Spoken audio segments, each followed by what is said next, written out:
Ok, hvala na ogromnom broju ljudi koji su počeli da prate ovaj kanal u poslednje vreme.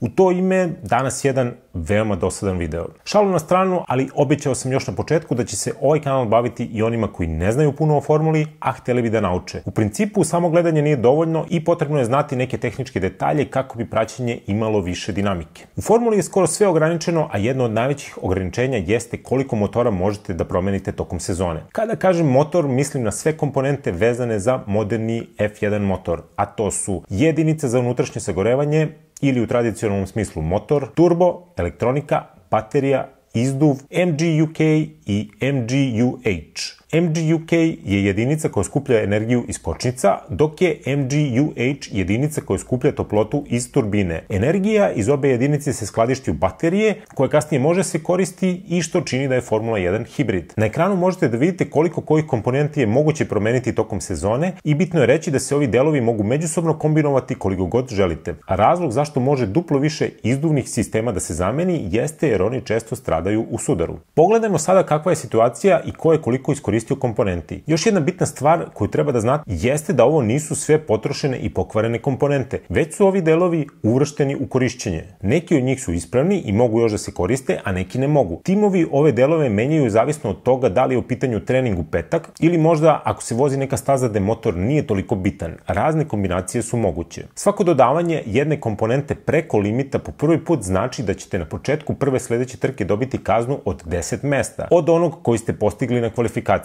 Svako sledeće dodavanje komponente istog tipa znači kaznu od 5 mesta. Ukoliko je zbir kazni 15 mesta, pravilo je da startujete poslednji, bez obzira na kvalifikacije. Crvena boja na ovoj tabeli, i nemojte molim vas da me zovete u bilo kakve firme da pravim tabele, znači da su za ove delove već dobijene kazne, a žuta boja da će prva sledeća zamena značiti punu kaznu. Još jednom ponavljam, ovo ne znači da su timovi pokvarili ovoliko delova, već samo da ih ovoliko koriste, a koliko je zapravo ispravno, to ne možemo da znamo. Renault je očekivano srednje žalosan, to jest Alonso je na vrhu po broju zamenjenih delova, a Ocon u sredini. Najviše problema sa pouzdanošću, to više nije ni tajna, ima Ferrari. Da stvar bude još gore, u samom vrhu sa Bottasom su dva glavna vozača Ferrarija. Alfa Tauri ima značajno više promenjenih delova od Red Bulla. Da li kao ogledno odeljenje ili kao posledica manje iskusnih vozača, nisam siguran. Red Bull može da bude veoma zadovoljan, jer još uvijek nisu ni uvrstili mnogo novih delova, a i ovi postojeći još mogu da se koriste zavisno od staze. Slično kao kod Ferrarija, kod Mercedesa su na vrhu dva glavna vozača, što znači da pokušavaju da izvuku maksimum iz svojih formula. Iznenađujuće je da su na najboljim mestima 4 Mercedesova vozača. Ne mogu da kažem da oni čekaju neke nove delove za upgrade, jer podsjećam,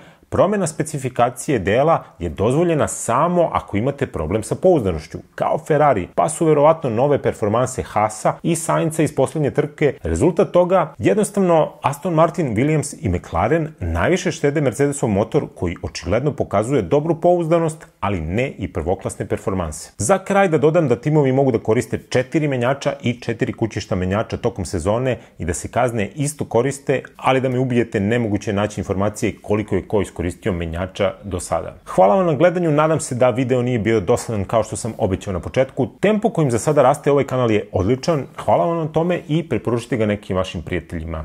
Pozdrav!